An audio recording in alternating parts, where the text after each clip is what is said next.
Hello and namaste. It's me Pawan. Welcome to my channel Techy Pawan. हिजो मैले एउटा video बनाएको थिएँ YouTube मा भिडियो अपलोड गर्दाखेरि याद गर्नुपर्ने कुराहरुको बारेमा।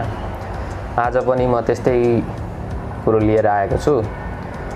YouTube च्यानल खोल्दाखेरि तपाईलाई मिनिमम रिक्वायरमेन्ट्सहरु के हुन् त त्यसको बारेमा कुरा गर्न गइरहेको छु। धेरै भूमिका नबादिकन हामी डाइरेक्ट टपिक तिर जान्छौं। So welcome to Techy Pawan.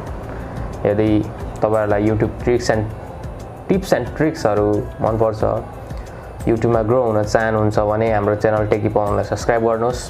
अरु टेक्नोलोजीका कुराहरु पनि लिएर म आउने नि गरेको छु। त्यसैले अरु कुरा नगरिकन भिडियोलाई सिधै सुरु गर्दियौ है त। सो अघि भने मैले मिनिमम रिक्वायरमेन्ट्स चाहिँ तपाईहरुलाई एउटा जीमेल अकाउन्ट चाहिन्छ अनि एउटा स्मार्टफोन। बस त्यति भए हुन्छ। यदि तपाईहरुसँग इयरफोन छ भने पनि हुन्छ, अलिकति माइक राम्रो आवाज आउँछ, त्यो भएपछि भइहाल्छ।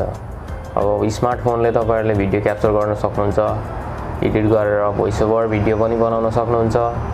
तर हावाना तावाको केही नकामको त्यो फोकटको भिडियो बनाएर हाल्नु भने चाहिँ त्यो चल्दैन। पैसा कमाउने त सपनै हुन्छ। त्यसैले राम्रो भिडियो बनाउनुस्, कन्टेन्ट क्रिएटर बन्नुस्, फलोअर कमाउनुस्, सब्स्क्राइबर कमाउनुस् अनि पैसा कमाउनुस्। त्यसपछि लाइटनिङ यस्तो मेरो जस्तै भिडियो बनाउनुहुन्छ भने तपाईहरुलाई खासै लाइटनिङ चाहिँ राम्रै गर्नुपर्छ। मैले पनि दुईटा Wega को बल्ब 15 वाटको दुईटा लगाएको छु। एउटा भाइको रुमबाट लिएर आउँछु म भिडियो गर्दाखेरि।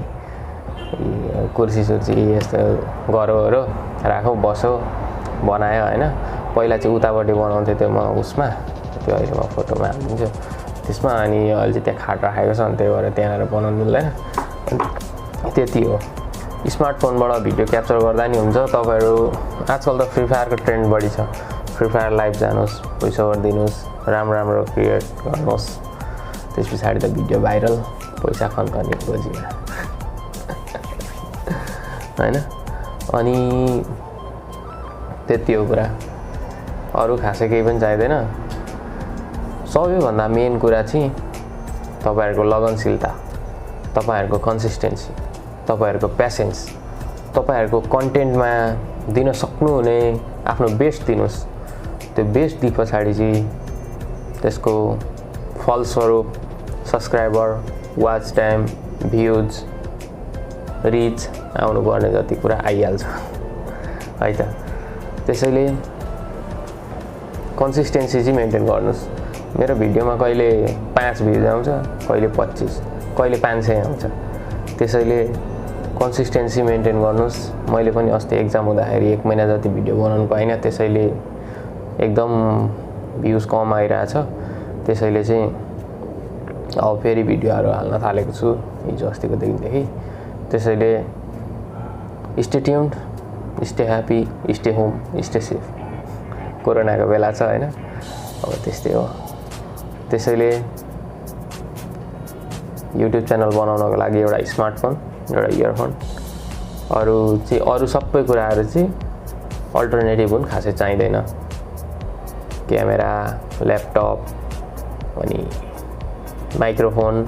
यो माइक्रोफोन छ नि, यो चाहिँ मैले शेयर बेचेर किनेको है। खर्च गरेको अरु बाहिर खर्च गरेको हैन, शेयर बेचेर आइपीओ परेको थियो, त्यो आइपीओ बेचेर किनेको माइक्रोफोन हो। अनि यो क्यामेरा चाहिँ मेरो दाइको हो। त्यसैले मैले किनेको भनेर नभन्नुस्, दाइको हो। मेमोरी कार्ड चाहिँ मैले आफै किनेको, त्यो पनि आइपीओ बाटै दाइको हराएछ अनि त्यही भएर मैले किनेको थिएँ। अनि यस्तै हो। अरु खासै केही छैन भन्नुपर्ने आजलाई। त्यही भएर यसो अलिकति भनिदिउँ न त तपाईहरुलाई, अलिकति हेल्प मिल्छ, मोटिभेसन मिल्छ भनेर चाहिँ यो भिडियो बनाएको। त्यसैले stay tune, subscribe, like the video.